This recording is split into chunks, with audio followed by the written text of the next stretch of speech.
Hello friends, Moumita's কিচেনে তোমাদের সবাইকে স্বাগত। বন্ধুরা, আজকের রেসিপি হলো অপূর্ব স্বাদের সিমের পাতুরি রেসিপি। এই রেসিপিটি গরম ভাতের সাথে খেলে জাস্ট জমে যাবে। এছাড়াও রুটির সাথেও পরিবেশন করা যায়। যারা বেশি ভাত পছন্দ করে না তারা অবশ্যই রুটির সাথে খেতে পারে। এখন এসো রেসিপিটি আরম্ভ করা যাক। সিমের পাতুরি রেসিপিটি করার জন্য আমি এখানে নিয়েছি 300 গ্রাম পরিমাণ টাটকা সিম। সিমের মুখ দুটো কেটে শিরা বার করে নিয়ে ভালোভাবে ধুয়ে নিয়েছি। সিমগুলো একটু ভাপিয়ে নেব, তাই কড়াইতে আগেই 1 কাপ পরিমাণ জল গরম বসিয়ে দিয়েছিলাম। জলটা গরম হয়ে গেছে, সিমগুলো সব দিয়ে দিলাম। সিমগুলো ভালোভাবে জলের মধ্যে একটু ডুবিয়ে দিতে হবে। তারপর এতে দিয়ে দেবো 1/2 চামচ পরিমাণ নুন আর 1/4 চামচ পরিমাণ হলুদ গুঁড়ো। নুন আর হলুদ গুঁড়োটা ভালোভাবে জলের মধ্যে মিশিয়ে দিতে হবে। নুন হলুদটা জলের মধ্যে খুব ভালোভাবে মিশিয়ে দিয়েছি।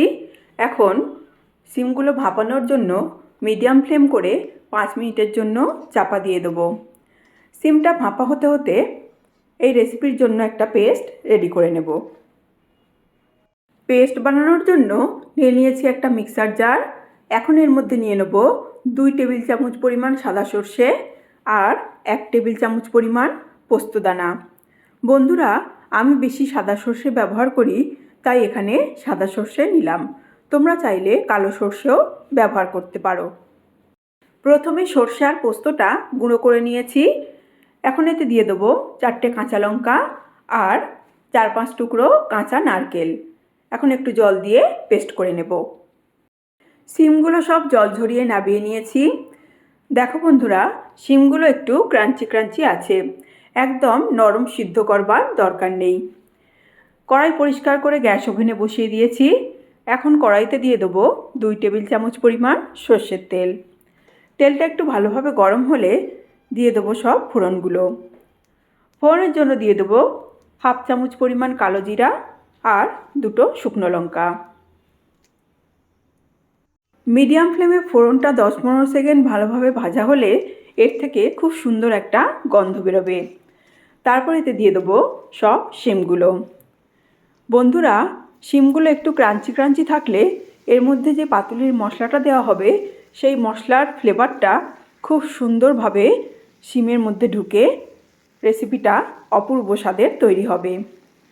শিমগুলো ভালোভাবে একটু তেলের মধ্যে অল্প নাড়িয়ে চাড়িয়ে তারপর এতে দিয়ে দিলাম পেস্টটা। বন্ধুরা, এই পাতুরি রেসিপিতে জল দেওয়ার একদমই প্রয়োজন নেই। শুধু মিক্সার জারটা ধুয়ে অল্প একটু জল এর মধ্যে দিয়ে দিলাম।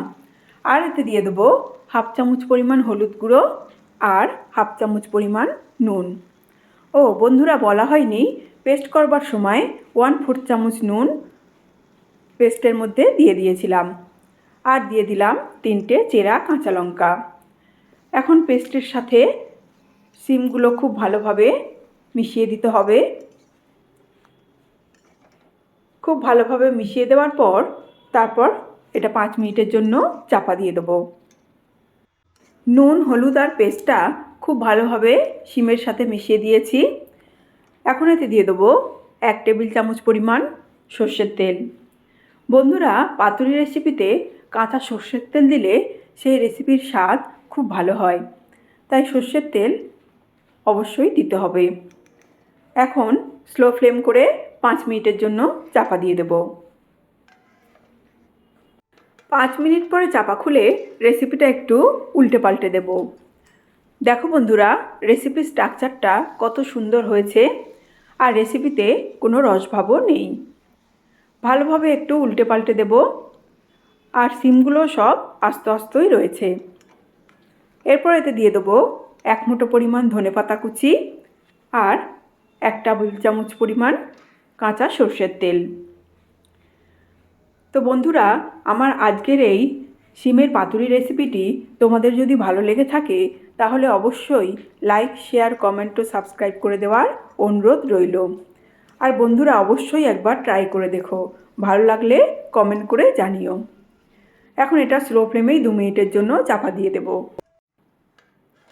2 মিনিট পরে চাপা খুলে দিলাম। এখন রেসিপিটি একদম শেষ পর্যায়ে চলে এসেছে। বন্ধুরা, তোমরা সিমের রেসিপিটি যদি একটু মিষ্টি মিষ্টি খেতে চাও তাহলে 1/2 চামচ পরিমাণ চিনি দিতে পারো।